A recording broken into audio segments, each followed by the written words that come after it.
Lots of bad news all over the timeline for Coinbase. The exchange that started my crypto journey and the one that I often recommend to people that are new to crypto, I feel that I can no longer recommend it in good faith because it seems like the platform is continually going to shit.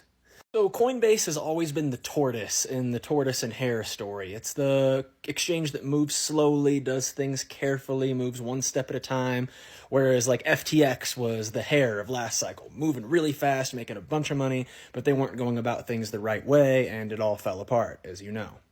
Here's been the major issue for Coinbase is them locking up and restricting people's accounts with no reasoning out of nowhere, people that have used the platform for years and years. This has happened to people with large amounts of money on there, like Eric Stevens just got multiple millions of dollars restricted from him, but I've also seen this happen to people with small portfolios as well.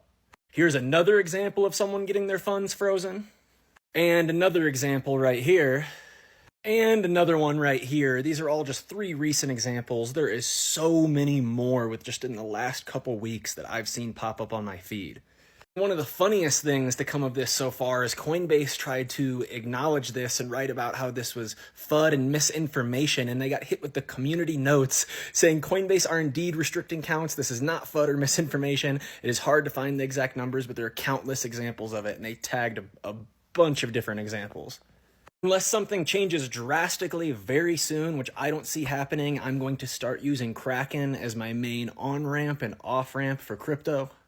And I'm going to start removing the rest of my assets on Coinbase. I used to have a large percentage of my portfolio on there. It's much smaller than what it used to be, but I don't feel that comfortable leaving any money on there right now.